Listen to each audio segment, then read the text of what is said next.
everyone, and welcome back to the Humbling Reality Podcast. I'm one of your hosts, Haley. And I'm your other host, Meredith. And today we're going to be talking about Rotten Tomatoes. If you don't know what that is, it's when critics decide what movies supposedly are objectively good based on their random criteria that I don't really understand. So I researched this because I was like, we're going to be talking about this. Actually, I think I did research this before. Basically, their criteria is like you have to be talking about movies for 2 years. Like you have to be a movie critic. Okay. Yeah, for 2 years. And then it was also still like really ambiguous. It was like you have to meet their criteria. And they did not provide the rubric, okay, the criteria. The rubric. for their credibility. Because, yeah, you can be like writing journal or you can be a movie critic for 2 years. But like, is what you're saying valuable? Is it like accurate in any way? Is there any like sound? What I'm assuming is their criteria is like, is there any sound knowledge to this? You know what I mean? And then basically what the score is like an average of their rank or their rates on it. Which I don't know. It doesn't change how I interpret Rotten Tomato scores. Because remember earlier I was like, oh, when it's a bad Rotten Tomato score, I'm like, this is probably going to be a good movie. Yeah. I still think that because I wonder if those critics are like, oh, the music score wasn't even that good. Like it didn't add anything to like, I don't care about that. I care about the plot. I care about the awe factor too, or the wow factor, the, oh my gosh, what? Like the suspense factor. Because I personally love psychological thrillers. That's my favorite like genre. So I think of different things or I assume that I have different criteria than the movie critics. You know what I mean? Because they're probably looking at the acting. They're probably looking at the lighting. They're probably looking at like technical things in addition to the plot. So that's why I still like, after doing the research, I'm still like, my opinion on Rotten Tomatoes is probably the same. Like I take it with a large grain of salt because it'll rank something really well, but it won't be a movie that I like thoroughly enjoy. How do you feel? Have you ever watched the movie Shape of Water? No. How do you think it's ranked? So I had a conversation not too long ago with someone. And they were like, it's one of the best films to come out in the last in the last decade. Wow. And they said it was one of their favorite movies of all time. And I was like, interesting, because I feel like now they're like relatively into film. So I'm not saying they're a film critic, but they study film. So I was like, this is such an interesting perspective because I feel like there are some people where like I saw some of the reviews and I was like, I understand the difference. Like I understand why critics were like, this was objectively good according to our criteria, and why other people were like, this just fell flat from our perspective as like a relative audience because we don't care about that stuff. Yeah. Yeah. And I think that was the first time I saw the difference because this person, like, they were giving me their top 10 movies and I was like, I'm not picking any of these, respectfully. But I was like, that's because you look at it from such a different lens as a critic or just as someone who consumes film from a critical film perspective. Right. And I don't. And because I don't, I'm like, also, what makes you, like, I understand, okay, studying film, people are like, so that gives me more of like a legitimacy in talking about film and like ranking film. Like my ranking means more because I studied film. it, yeah. And I'm like, okay, but most people don't. So I think what's valuable for people is like the audience score more so than the critic score. Because, babe, I want to know if the people in the audience at the damn theater enjoyed the film. It, yes. Because that's where I'm going to be. Yeah. Agreed. I'm not writing for the New York Times about these films because I did not study film. So, sorry. Agreed 100%. It's like, so Ant-Man recently came out. And I feel like the critics score like started relatively low and maybe it picked up, like I don't even know, but the audience score was always like relatively high. I was like, I feel like that says everything you need to know though. Yeah. Critics don't like certain things that other audience people do. And I'm sorry, but that's the stark difference, is that it's kind of giving, I don't know. If I also think, like, what if critics like something and the audience doesn't? Like, sure, the film may win awards, the film may do really well in the like critically acclaimed categories, But bro, no one's going to see the Yeah, film. it's not enjoyable. That's So why I'm telling you, the ones that are lower, I'm like, they're probably the ones I'm gonna like. At the Oscars, they're always like, it's movies so I've many never people seen. keep talking about how like, oh, we didn't even know like what theater was this in. I'm like, that's the point. They didn't make it for you. Yeah. They made it for an award. And I don't like that. Yeah. Because I think more films are doing that these days.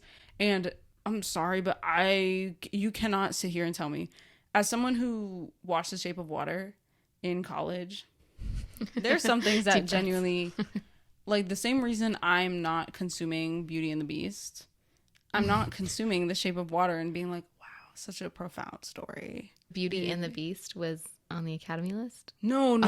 I was like, really? You've never seen The Shape of Water, so I'll just leave it at this. Like, I think she was mute. I think she was mute. I don't think she was deaf, but I think she was mute. Like, she didn't talk. She was like kind of like in isolation. She was like to herself. She ends up. You can spoil it for me. I promise. It's too any like creatures are too sci-fi for me. She ends up falling. Yeah, it's a romance movie for the fish man.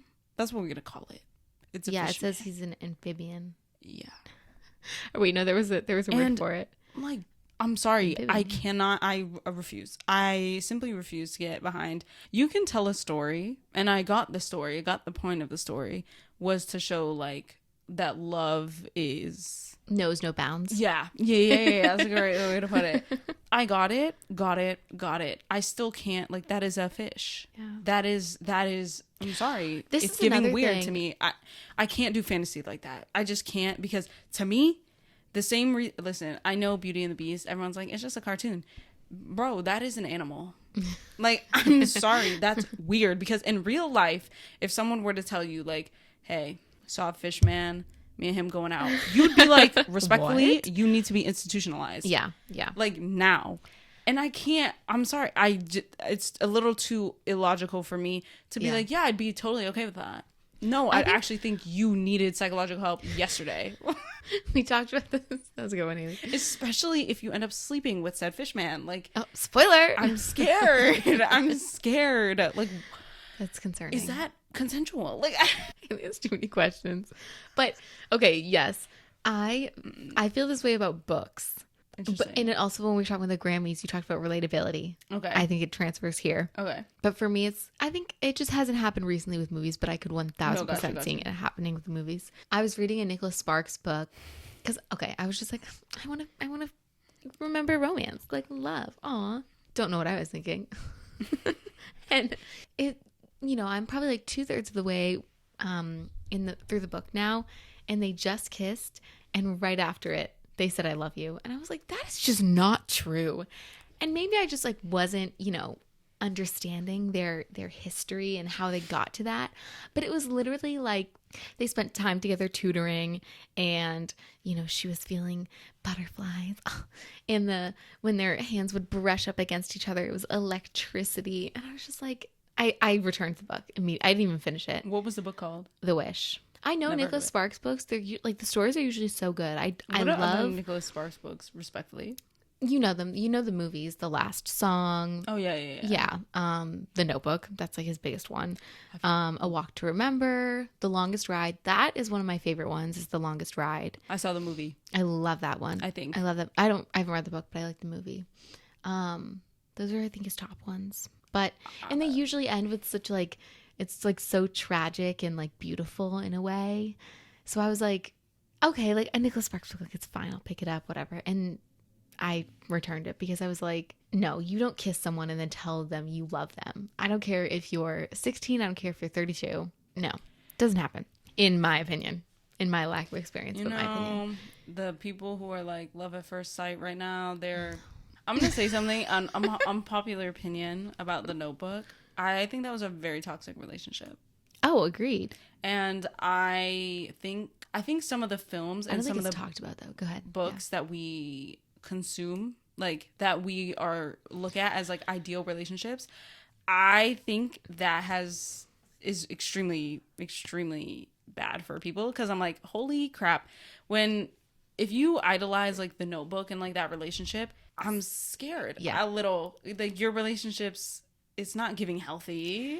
We need to talk about this. We need to. I speaking of, Uh-huh. I don't know the words. Do you know Colleen Hoover? Yeah. Have you read any of her books? Okay, so I think I definitely have some. Okay. Because I actually was going through like my book stash and I was like, holy crap, when did I have this book? Yeah. Like I didn't even know I possessed this. But I definitely have them, but I can't remember any of them. I hear people on Book Talk talking about it all the time though. Okay, so I guess recently there was a controversy. Yeah. Thank you. With her. We're not going to talk about that because I don't know anything about it. Okay. This is entirely my personal opinion, and I think you're going to totally agree with me. Okay. Spoiler, I'm going to be talking about the book It Ends With Us and the book Hopeless. If Okay. you Never seen him. Heard him. Whatever. if you are going to read those books and don't want it too spoiled, skip ahead. Go now. just skip ahead. So in the book, It Ends With Us. And I will say, I'm aware that she wrote it like based on her mom. So Okay. I do want to be sensitive to that, but I also think I can have an opinion. So bear with me, okay, Haley? It's about how, oh God, I don't even know their names. I think it's Lily, Ryle, and Atlas. I think it's Lily is her name. Ryle. Yeah. It's not Ryle. unless it's Riley and there's just no, it's Ryle. So I think it's Ryle. I have no idea. Anyway, I'm going to call him I'm not gonna Ryle. guess. Sorry, Colleen Hoover, if you're listening to this, which I don't think you are. We But send it to her. so, and I think her name's Lily, but we'll call her Lily. So growing up, Lily fell in love with this boy, Atlas, whatever. And I do like how it was written in the sense that it's like, it goes from now and then kind of thing. I like when books do that. So we don't know that they fall in love until the end. Okay. But while the story's happening, she falls in love and marries this boy, Ryle. And Ryle and her go out to dinner. I think they go out to dinner or something. And they ran into Atlas, and Atlas is the chef. And this is all in Boston, which is kind of cool. But anyway, then Atlas is like so overprotective. He's like, did he do anything to you? Mind you, this man is abusing her. Okay? Who? Ryle. Oh, okay. Ryle's like, Abusing her. yes, physically. And I think, It's okay. I mean, Not okay, I don't but remember like exactly the emotional abuse, but I wouldn't be surprised. we got the gist, yeah. Yeah, there's abuse going on. And Alice is like, oh, Lily, why would you do that? Like, it's personally, I just don't like Colleen Hoover. So I might be exaggerating, but okay. Take this with a grain of salt, everyone. Form your own opinion, read the book. Yeah. Or don't. I don't care. Yeah. So, fast forward through the book, Ryle and Lily gets pregnant by Ryle. Yay. No, like not yay, because Colleen Hoover is talking about this really important topic of abuse, and she does not ever even mention abortion. Like it's just a thing. Lily is having a baby. Like she's like, I'm pregnant. I'm having a baby. I'm like, okay, hang on. This book is all about her thoughts, and she does not think for a second about not having a baby. Continue, please. And then we'll talk at the end. That's like my biggest pet peeve with that book. Oh, okay. And there's another one with Hopeless, but my biggest pet peeve with Colleen Hoover is that she glorifies, or her fans glorify, what she writes about. Toxic relationship. Yes. And again, I understand, like, I'm not shaming her mom or attacking her mom for not, and I don't know what extreme, like, what are the exact similarities between her mom's story and Lily's story, but you are bringing awareness. I'm like holding it like it's a child. You're bringing awareness to this topic of abuse. And eventually Lily like does divorce or whatever, leave Ryle. I don't think he dies. I think they just like separate. I don't think he dies. But it's just like not even a thing about abortion. And I was just like, what? Like I remember like it being like a line where she's like, I'm pregnant, I'm having a baby, and like totally changed. And I was like, you're spending this whole time talking about abuse. And it's not even like stated like this is a bad thing. It's like you need to be mature enough to notice what's going on and notice that it's a bad thing. And she has very young readers, and like I'm just like I that's one of the things. And then I'll let you I know you're gonna respond to that, and then we'll talk about Hopeless. But it's just the same trend where it's glorifying really messed up stories, because so Hopeless is another like messed up story, romanticized, and it's horrible in my opinion. So I would like to call this the struggle love trope. So I'm gonna Tell me, I'm so invested. I'm gonna explain. This I think you see it a lot in pretty much every show that I can remember that I watched growing up had some version of like a struggle love trope, or like a they shouldn't be together but they are type of trope that they normalized. Like, do y'all remember? Did you remember Pretty Little Liars? Oh, Arya and Ezra. I'm so sorry. No, This is another thing. But thankfully people now are like, why was this okay? But that's after years Yes. and Oh, God, years yeah. of development.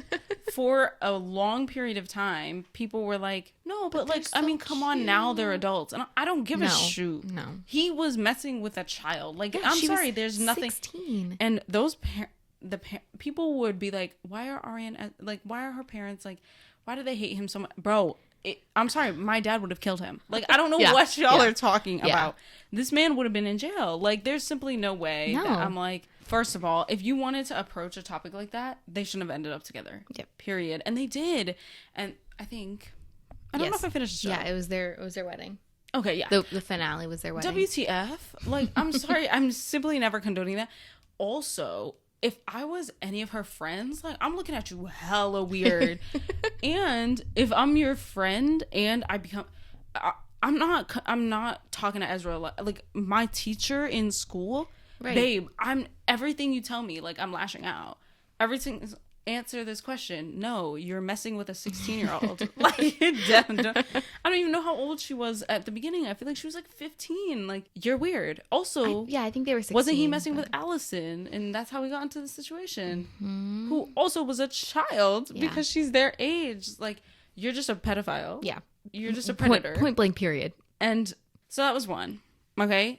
This idea of like, oh, but like if they're meant to be, they're meant to be, no matter what type of like gross things happen. No, I'm sorry. We're not normalizing that. Though I don't know if there That's was a not being positive relationship in that show at all. I don't know if there was a non-toxic one. I think I liked Toby and Spencer together. I knew you were going to say that. But that's the only one people can really kind of come up with as like a thing. But their entire lives were centered around Allison's disappearance. They didn't actually have a relationship. I also think I don't know. I didn't really love Spencer as a character, so I'm gonna keep that. I feel like she was like relatively manipulative to like everyone, so I'm gonna keep that. I see what you're as saying. it is. Yeah. Like I just don't think she was a great partner. So I agree. She wasn't very supportive, but because all of her time was preoccupied finding Allison. Yeah, which is fine. Like, her you were life traumatized. was at stake. Exactly. But I just think no one needs to be in a relationship. Yeah. Yeah. Like, we needed friends. We needed friends, therapists. Yeah. Therapists. Who, weren't going to get chased out of town by Mona. You right. Damn. There was... Okay. No, like, my roommate and I rewatched it, and... The whole thing? Yeah. Like, right before graduation, that was, like, our thing. The couch got moved out, and we pulled up a mattress, one of our mattresses, and we just watched Pretty Little Liars. It was very, like, core memory. Aw, shout out Kate. That is cute. Yeah. But the things that we were like, why were we allowed to watch this? Why were so many things happening? And I didn't watch it growing up. My sister did. But even then I was like, why was she allowed to watch this? Like, I think it's some just... of the stuff that was happening was just not appropriate. So that takes us to Euphoria. Didn't watch it. I don't really watch it, but I can tell you that if you know, the Nate and Maddie relationship, I get it. Like, I get what has been normalized, but bro, that man abuses her. Like, and I get people are critical of the relationship, but they're like, but they have great chemistry. I don't care. One thing about me, I don't care. So you need to let that go. And then I started thinking about other shows, like literally every show I watch as a I'm trying to think. or a teenager. I'll go yeah. with like as a teenager, outside of like Disney Channel or like like things geared towards children specifically. Once you got into ABC Family realm, like you're pushing it. Whose family? What family? Like how old? Because I don't know. But I was thinking, I used to love Gilmore Girls. Why? I don't know. That was my couldn't show, get into bro. that show. But I realized later in life, I was like, every single relationship that girl had was toxic. Every single one of them. People talk about that so much. Like a lot of it was based in, there was some struggle. And it was like someone cheated on someone. Okay. The marriage. Too late, Who's babe. the guy who was married? Which one? Dean. Dean was married, and Dean, yeah, he got married, and then she was like, "I'm sorry." Okay, I'm sorry. A cheating-based storyline is never gonna keep me. Like, you need to wrap this up 2 days ago. I'm trying to think. One Tree Hill, was it Lucas and Brooke? Also, I will say this: Uh-oh. I liked one relationship Nathan and Haley. through no. Not in the later seasons. No. You didn't like Nathan and Haley in the later seasons? No. Not when Quinn and Carrie, what's her name? Nanny Carey. Nanny Carey, when she came into the picture, no. Why not? Okay, so this is the thing is I feel like if you don't, they were so young when they first got together, and I think because of that they had no idea how to like communicate with each other. And I think Haley always had this kind of like, oh, like I don't know if I can tell Nathan thing, like I just don't know, they just couldn't communicate. Let's just put it like that. They were fine. I liked them at first, but even when she left to go on tour, I was like, I don't know. This is something that in my head, I'm like, he did tell you, like, and didn't she cheat on him? No, I think when she kissed Chris, like, yes, that was before the tour, though. Well, not though, but not. She didn't cheat on him on tour. Yes. So she cheated on him, and I don't like a cheating plotline. Yes, true. Okay, so what was your favorite? See, that's Brooke the thing. and Julian. They didn't exist. Oh no, they were boring to me. I liked Brooke and Julian. I think I just didn't like Julian. Julian, I guess I didn't picture him for Brooke. I don't. Okay, this is okay. Who was it best then? Best chemistry. I think it was always, regardless of what Don't people say say. Lucas and Haley. No. Okay. Regardless of what people say, I think Brooke and Lucas had the best chemistry, but that's because they were married in real life. So yeah, for a hot minute until he cheated on her. But regardless, they had the best chemistry because they actually had chemistry in real life. So I'll give it to them. Did I think their relationship was good? Not really. They were always on different pages, like from day dot. So, okay. And I didn't like Lucas and Peyton together. I thought it... No, but Lucas is toxic. We just need to know I think Lucas was confused throughout pretty much the entire thing. Like, I don't know if he ever... Even when he picked someone, he didn't pick someone. No. He was picking himself in that moment. Yeah. And it's like, what do I want now? Yeah. And I feel like because of that, I could never get into him with anyone really, because I was like, okay, next season will probably be different. Yeah, that's until fair. The Peyton thing happened, and then they got pregnant, and but even that, you were waiting for the shoe to drop. I was also okay. Sorry, to answer the question, my favorite couple, which was not long lasting at all, was always Peyton and Jake. Oh yes! Oh yes! Oh yes! Jake was okay. In terms of the guys in that show, I'm sorry, but he was the best option. Yes, 1000%. But here's my thing. I don't know if Peyton was good for Jake. So, okay, I'll give it to you. But was she good for anyone? No. So just make Jake happy. Because I think they had Peyton better just chemistry than Peyton needed therapy. Yeah. And we know that. Do you listen to the Drama Queens podcast? No. It's Hillary, Peyton, Brooke, Sophia, and Joy, Haley. Oh, okay. And they go through each episode. And even all of them are like, no, Peyton needs therapy. If this happens to you, go to therapy. Do not do this to your friends. They're so funny about it. No, true. Yes, she really needed therapy, and I don't think she was good for anyone. I definitely think her and Julian, that relationship was weird. I don't remember that. What is that? They were together before Brooke and Julian? Yeah. But I don't even remember when Julian really came in. He just came in. Julian came in to film the movie on Lucas's book because Peyton was obsessed with it. And Peyton was like, what are you doing here? And then Brooke was hired by Julian to be the costume designer, even though she was like, you're trying to confuse my best friend and like, blah, blah, blah. Too many people were involved with too many people. They were all involved with each other.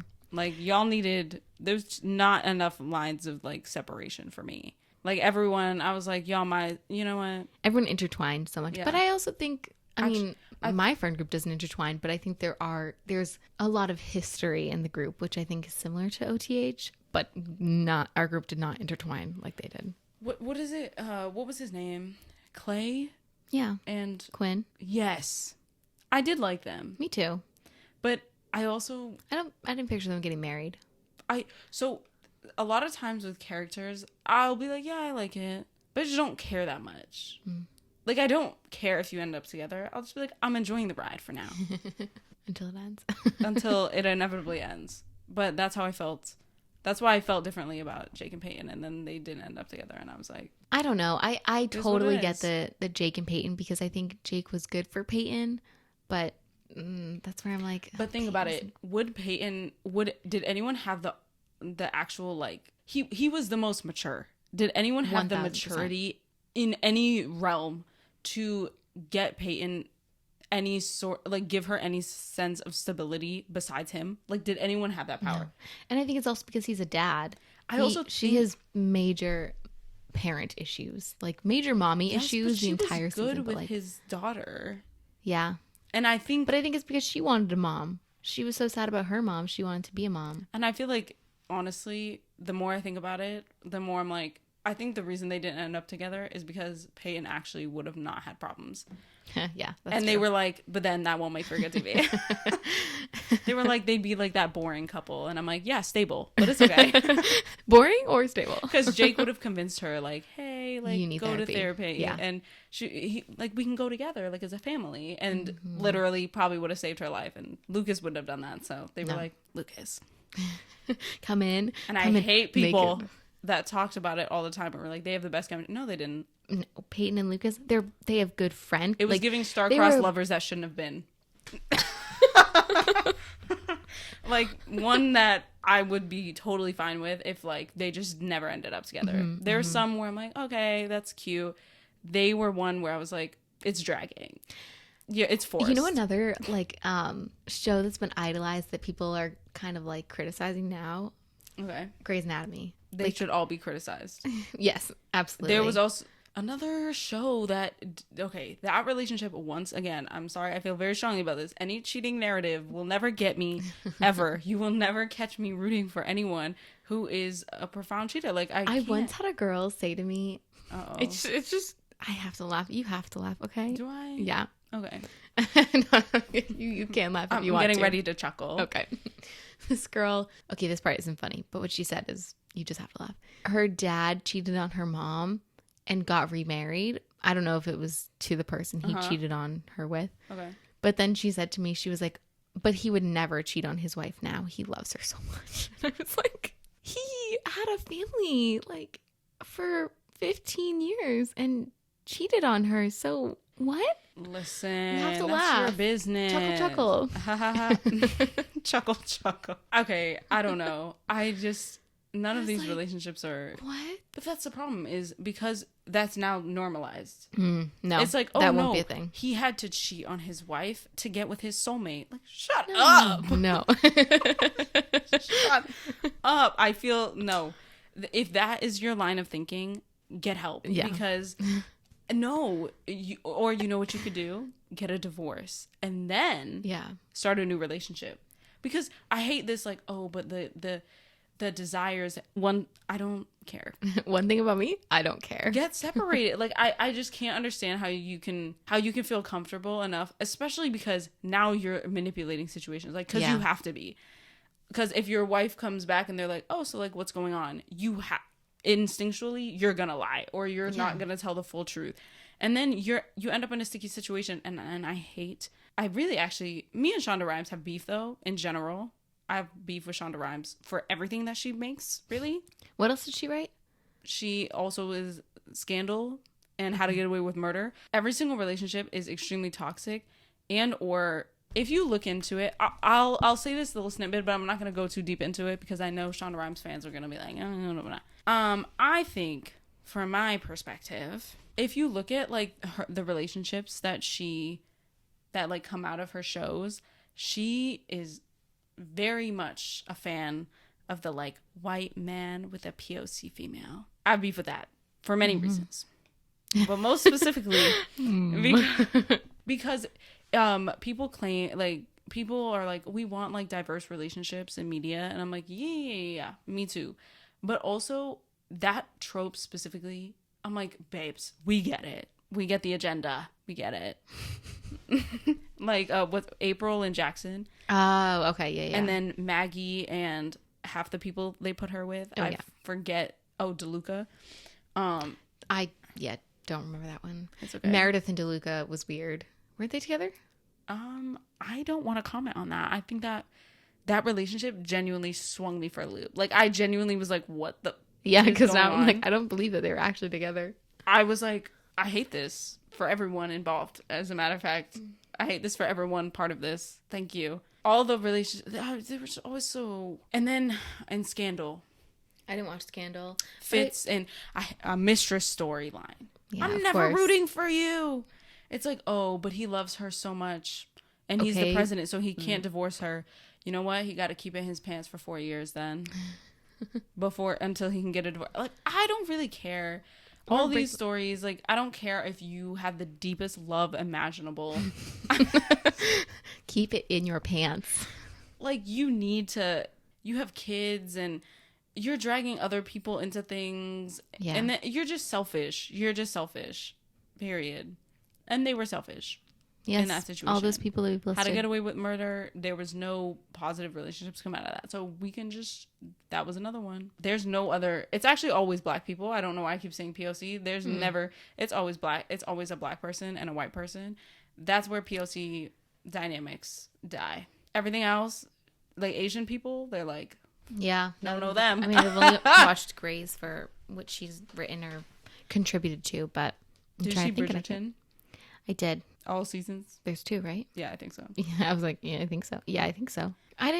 Honestly, I only liked watching Bridgerton because I am a huge fan of, okay, this is just sound weird, the Victorian era. Like, I think it's That's so fair. pretty. Yeah. Not that I would want Yeah. to be in the Victorian era because I would hate to be a woman in that time, but I think it's very pretty, so that's why I like it. No, the I aesthetic didn't was like definitely, it, but yeah. that's why it appeals to me. I think that's totally fair.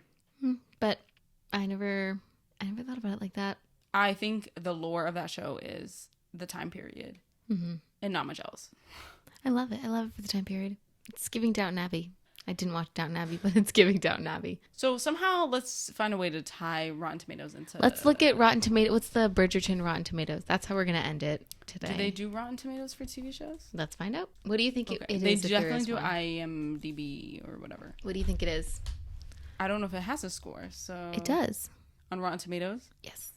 I'm Season gonna 1, go it's 74% for season 1 or season 2? Season 2. season 1. I was on season 2. Hang on. Season 1. Actually, season 1 might be a little higher. I don't know though.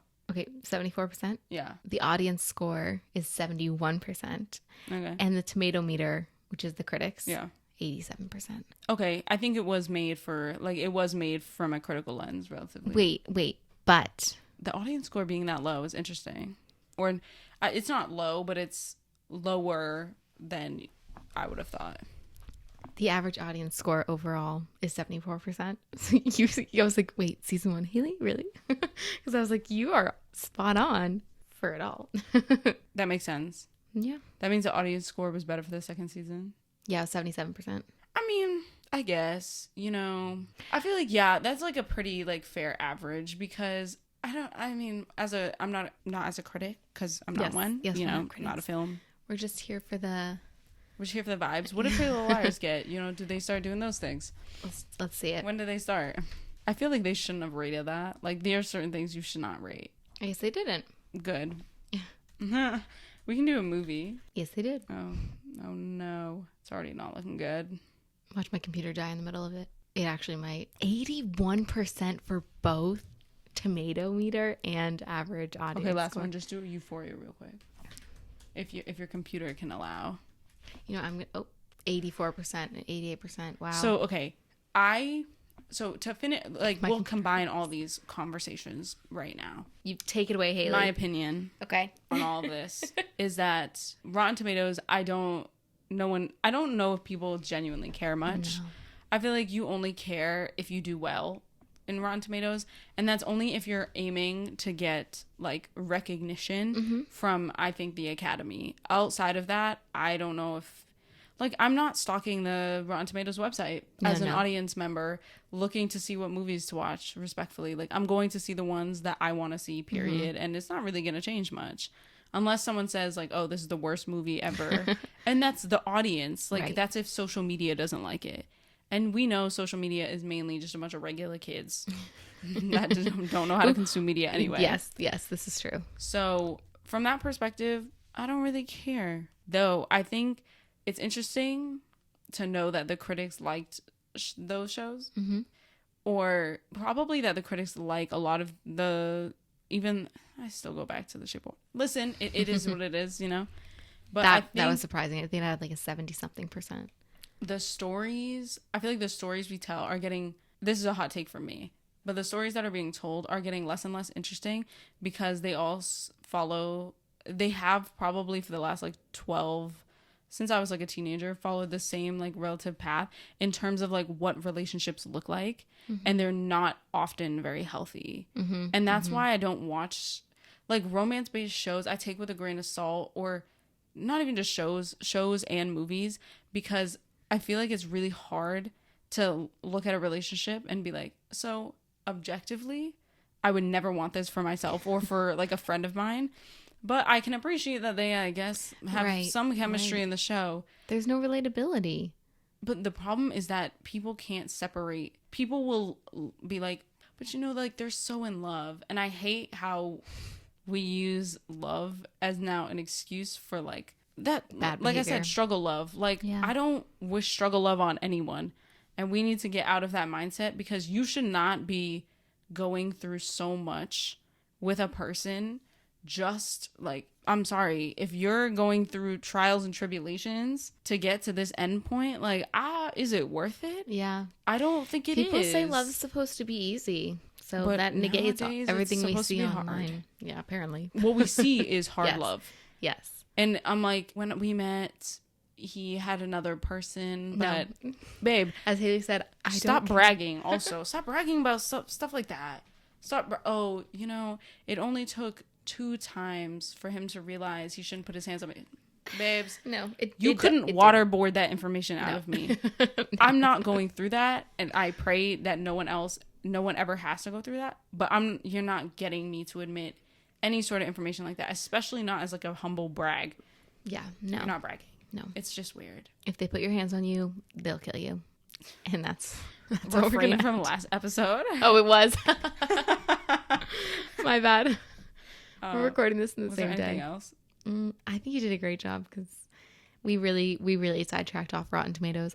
But I am curious of Oh yeah, we definitely. Sorry, other guys. like Not really. relationships or like artists or writers or whatever that you guys know to be like We could falling talk within about this this all day. category. I really Me think too. this could be like a whole.